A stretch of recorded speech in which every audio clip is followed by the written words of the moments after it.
डुमरी में झारखंड की रजत जयंती पर कलश यात्रा का आयोजन किया गया। आपको बता दें कि महिलाओं ने जल, जंगल और जमीन की रक्षा का शपथ ली। कार्यक्रम में उपायुक्त गिरिडीह, पदाधिकारी और जनप्रतिनिधि मौजूद रहे। सखी समिति और WCDC गिरिडीह ने अहम भूमिका निभाई। सर्वप्रथम तो मैं झारखंड के इस सिल्वर जुबली सेलिब्रेशंस का पूरे गिरिडीह वासियों को और झारखंड वासियों को बहुत बहुत शुभकामना देता हूँ। और हम लोग जैसा आप देख रहे हैं 11 नवंबर से ही कार्यक्रम करते आ रहे हैं। आज भी अब सुबह हम लोगों ने साइकिल रैली जिला स्तर पर करी और लोग उसमें सबने साइकिल रैली करी। उसके माध्यम से हम यही संदेश देना चाहते हैं कि जो उपलब्धियां हम लोगों ने पाई है पिछले 25 साल में, आइए हम सब मिलकर उसको सेलिब्रेट करें। साथ ही साथ आने वाला झारखंड कैसा सभी लोग अपने स्थान पर बैठे रहेंगे, सब बैठल रहा है। आप सभी को सोने के लिए नाश्ता की व्यवस्था है। जल छाजन को लेकर आज यहाँ कार्यक्रम किया गया, तो पानी बचाव को लेकर किस तरह से लोगों को जागरूक किया गया? हम लोग यही कर रहे हैं कि जैसे जैसा तालाब का निर्माण हुआ, अब पानी को हम लोग वहाँ रोकेंगे, उससे सिंचाई होगा, अगले साल फिर बरसात होगी, फिर पानी रुकेगा। तो ये वाटर कंजर्वेशन का एक मेथड है, उसी के तहत ये बनाए जा रहे हैं। बाकी माइनर इरिगेशन भी बड़े बनाता है, चेक डैम भी बनाते हैं, बड़े डैम्स भी बनते हैं। आपके आसपास 2 बड़े डैम भी हैं, का रिवर पे भी है। तो ये सारे जो मेथड्स हैं ये पानी को बचाने के ही है। और पानी बचा के हम लोग उससे यूज़ कर सकते हैं। ड्रिंकिंग वाटर है, नहाने में यूज़, डोमेस्टिक वाटर के रूप में यूज़ कर सकते हैं, कृषि और सिंचाई के लिए यूज़ कर सकते हैं। Thank you sir. एक स्कूल है सर आपके क्षेत्र में, जैसे डुमरी विधानसभा में मॉडल स्कूल, जिनका छात्रावास का निर्माण होना है, उस बिल्डिंग में सर जो आपके हम उसको देख लेते हैं, ठीक है ना? हम अभी जा रहे हैं, देख लेते हैं। लोग आज इस जल साधन का जो कार्यक्रम है, इसमें जल साधन के लिए एक शपथ लेंगे और संरक्षण के लिए ये मेनली शपथ है। हम आगे आगे बोलेंगे, फिर आपको रिपीट करना फिर से। मैं ये शपथ लेता हूँ कि मैं अपने खेत और गांव में भूमि और जल का संरक्षण करूंगा और लोगों को भी इसके प्रति जागरूक करूंगा। मैं अपने गांव में वाटर सेट विकास के कार्यों में सक्रिय सहयोग करूंगा। मैं अपने गांव में trench, percolation tank, check dam, anicut, खेत तालाब आदि में सहयोग करूंगा।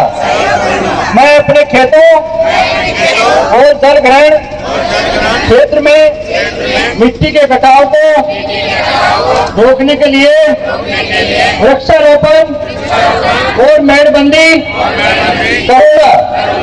मैं अपने आसपास के जल स्रोतों जैसे नदी, तालाब, नाला, जल संचय इकाई और कुएं की साफ सफाई और पुनर्निर्माण में मदद करूंगा।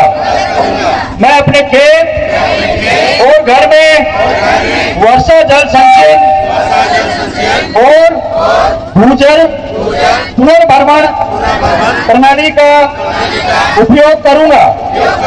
मैं जलवायु अनुकूल खेती और सिंचाई की उन्नत विधियों को अपनाकर दूसरों को भी इसके लिए प्रेरित करूंगा। जय झारखंड, जोहार झारखंड। झारखंड के 25 वर्ष होने के उपलक्ष्य में इस सिल्वर जुबली सेलिब्रेशन कार्यक्रम में जल छाजन के तहत आयोजित इस कार्यक्रम में UDC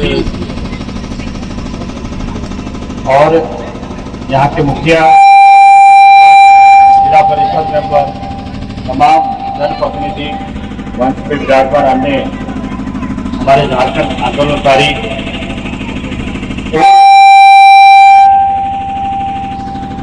आपने 50 तो मशीनें रखी हुई है फालतू, यार एक काम नहीं करती है। तो और यहाँ इस ग्राम से और गोपाली पंचायत से, इस ग्राम से पधारे आप माताएं, बहनें, महिला शक्ति, भाई बहनों, आप सभी का इस कार्यक्रम में स्वागत है, अभिनंदन है। आप सभी को झारखंडी जोहार। अभी थोड़ा सा मैं एक परिचय दे दूं आपको। जब मैं स्कूल में आपके डुमरी में ही गया था कहीं, मैंने पूछा कि भाई अगर आप इतिहास में देखते हैं तो 11वीं शताब्दी से लेकर मुझे लगता है कि 17वीं शताब्दी के लास्ट तक और 18वीं शताब्दी के शुरू का मतलब 18वीं शताब्दी होता है 1750 के आसपास। 1750 से पहले इस झारखंड में कोई भी शक्ति, बाहरी शक्ति, चाहे आप उसको दिल्ली सल्तनत कह दीजिए, मुगल कह दीजिए, और चाहे ब्रिटिशर्स कह दीजिए, कोई भी इस धरती पे नहीं आया है। यहाँ का जो आदिवासी है, मूलवासी है, वो अपने जो लोग कहते हैं ग्राम स्वराज, अपने आत्मनिर्भर के रूप में अपने अपने गाँवों में रहता था, अपने तरीके से रहता। तो फिर ब्रिटिशर्स को ऐसा क्या उसका पड़ गया कि झारखंड में घुसा।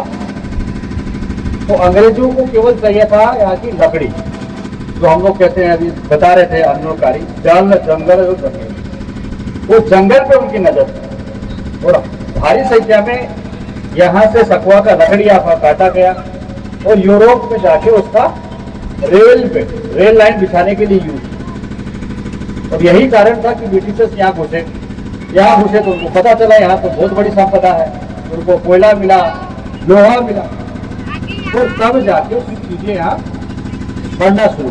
तो यहाँ का जो परिवेश आप देख लीजिए, केवल और केवल बाहरी लोगों ने केवल अपनी आवश्यकता से ही अंदर घुसे, उसी के लिए आप घुसे थे। और उसी का ये जो बता रहे थे अभी झारखंड आंदोलनकारी, ये भी यही मांग कर रहे थे कि झारखंड को बिहार राज्य से अलग किया जाए, जिससे कि हमारे संसाधन है उस पर हमारा ही अधिकार है। और उसी की कड़ी चली लंबी, काफी संघर्ष किया गया और हमें सन 2000 15 नवंबर सन 2000 में झारखंड का निर्माण। तो ये अभी सिल्वर जुबली हम मना रहे हैं।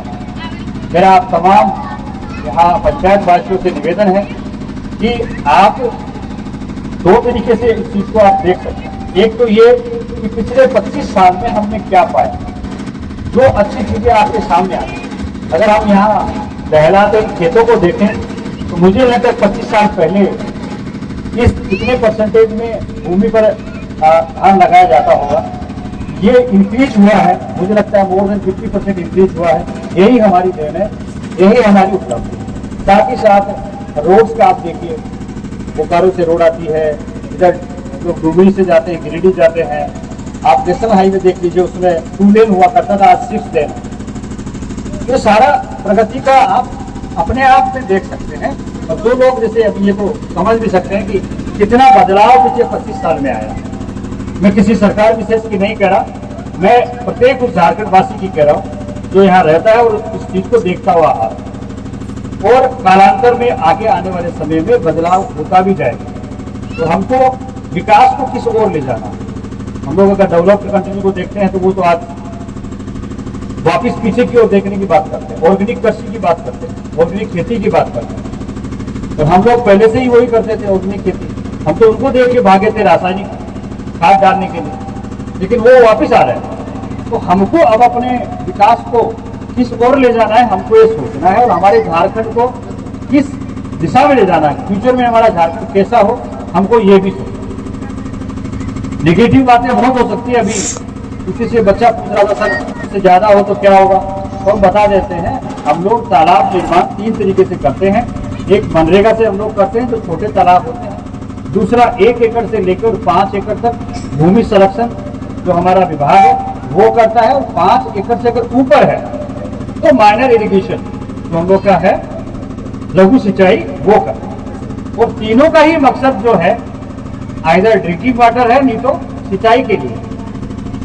तो अभी जैसे अभी इसी भी तालाब को हमने देखा, अभी इसमें क्योंकि हाइड्रोलिक प्रेशर जब हम लोग इसको बनाते हैं उस समय कहीं पे छिद्र कोई रह गया होगा तो हाइड्रोलिक प्रेशर की वजह से वो पानी रिस्क के बाहर निकलता है। तो अगर आप ये चीज पहाड़ में जाके देखेंगे तो पहाड़ में नाले जो हैं, हम लोग बोलते थे खादर, बीच में जो होता था ना फुटीज में, वो नाला पूरा गायब हो जाता था और जाके फिर मैदान में वापस निकलता था। तो ये तो नेचुरल प्रक्रिया है। इसका मतलब ये नहीं कि ये बनाने में बेकार कर दिया, टूट गया। तो नेगेटिविटी तो आदमी के दिमाग में कभी भी आ सकती है, लेकिन उसमें जो भरा हुआ पानी है वो अपनी गाथा खुद कह रहा है। तो मेरा ये मानना है कि आप लोग अपने आसपास में जहाँ पे भी आपको लगता है उसी जगह पे, जैसे हम आए थे जिले में तो एक न्यूज चल रही थी, गाँव में बना दिया है ऊपर हाइट पे एक तालाब बना दिया। मुझे नहीं पता कि वो क्यों बनाया है, भगवान जाने। उसमें पानी कैसे रुकेगा? हाइट पे तालाब बना दो, रिस्क के नीचे चला जाएगा, पानी तो रुकने चला। और दूसरी बात आपको बताते हैं, मेरी बात को बुरा मत लीजिएगा आप लोग। कुछ लोग बोलते हैं सर वो फलाना आदमी बीमार है उसको तालाब दे दीजिए। भाई इसका क्या मतलब है? वो बीमार है उसके लिए तालाब दे दो? तालाब उसके लिए नहीं है, तालाब जल संचयन के लिए। एक बच्चे ने मेरे को रांची से फोन किया, सर मैं जेपीएससी की तैयारी कर रहा हूँ, मेरे को एक तालाब दे दीजिए। तो क्या सोच रखा भैया आप लोग, ये मजाक है? तो तालाब से वो जेपीएससी की तैयारी करेगा? हमको नहीं समझ में आया। हम तो गांव में पढ़े लिखे, गांव से आगे बढ़े हैं, आपकी तरह ऐसे ही गांव से निकले हुए। अपने से मेहनत करके हमारे माता पिता ने हमको यहाँ तक पहुँचाया। इस तरीके का कभी बात नहीं किया कि हमको तालाब दे दो जी, हमको यूपीएससी जेपीएससी की तैयारी करो। इस तरीके से नहीं होना चाहिए, चीजों को पॉजिटिव सेंस में लेना चाहिए। सच में जो हम योजना ले रहे हैं उसका हम लाभ ले पाएंगे कि नहीं? हम कहीं पे तालाब बना रहे हैं तो उससे सिंचाई कर पाएंगे कि नहीं कर? इस झारखंड का, इस जिला में आने वाला एक एक रुपया आप ही लोग का, किसी और का नहीं। और उसमें किसी एक इंडिविजुअल व्यक्ति का अधिकार नहीं है, उसमें प्रत्येक व्यक्ति का बराबर अधिकार है। तो जब भी हम कोई योजना देते हैं या योजना का सोचते हैं तो हमें प्रॉफिट बेनिफिट जो बोलते हैं हम लोग, प्रॉफिट बेनिफिट एनालिसिस देखना पड़ता है कि कोई भी एक तरफ आप सोचिए हम एक योजना दे रहे हैं जिससे 20 लोग लाभान्वित हो रहे हैं, और उसी योजना को अगर और देते हैं उससे 200 आदमी अगर लाभान्वित होते हैं तो हमको पहले वो 200 आदमी को देना। बहुत प्रकार की चीजें हैं। लोग बोलता है पीसीसी बना दीजिए, लोग बोलते हैं यहाँ पे पुलिया बना दीजिए। अब आगे पीछे रोड ही नहीं है, बीच में पुलिया बना के हम क्या करेंगे? और हमारे ही जिले में ऐसे स्कूल है जहाँ पर बच्चों को बैठने की व्यवस्था नहीं। हमारे इस जिले में ऐसी स्कूल है जहाँ पर एक दिन लड़के स्कूल आते हैं, एक दिन लड़के स्कूल आती है। क्यों? दोनों एक साथ आएंगे तो बैठने की जगह नहीं। तो मेरे हिसाब से तब मैं समझता हूँ हमारा पहला दायित्व तो ये है कि हम उन बच्चों को बैठने की व्यवस्था करें, बजाय ये तालाब खोदने के जो जेपीएससी की तैयारी करने के लिए और फुलाने के लिए कर रहे हैं। परंतु मैं ये भी नहीं कह रहा कि हम जल संचयन में काम नहीं करें, वो भी बहुत जरूरी है। एनवायरमेंट का प्रोटेक्शन करना भी हमारा काम है। उसके साथ साथ एग्रीकल्चर में हमारे खेती के लिए पानी उपलब्ध कराना भी हमारा काम है। तो दोनों को बैलेंस बना के देखना होता है। आप लोग भी उसी तरीके से देखिए। हर आदमी को नेगेटिविटी दिमाग में बैठी रहती है, फलानी योजना का जांच कर दो, ये कर दो, वो फलाना तो सब पैसा खा गया, वो मुखिया पैसा खा गया। और हर रोज सुनते हैं, हर आदमी पॉजिटिव बात नहीं करता। वो मुखिया ने अच्छा काम किया वो नहीं बताएगा। तो जरा सोचिए कि हम अपने झारखंड को किस ओर ले जा रहे हैं। मेरा मानना है अगर आप अच्छा सोचेंगे और अच्छे मन से अगर कोई काम करेंगे तो आप अच्छाई की ओर ही जाएंगे। आप बुराई के आसपास भी नहीं आएंगे, बुराई आपके पास आ भी नहीं सकती। तो पुनः मैं आप सभी को झारखंड के इस सिल्वर जुबली अवसर पर बहुत बहुत शुभकामनाएं देता हूं और आपसे ये निवेदन करता हूं कि कुछ अच्छा सोचो और अच्छा सोच के आगे बढ़े, सब मिलके साथ आगे बढ़े। बहुत बहुत धन्यवाद। जोहार झारखंड।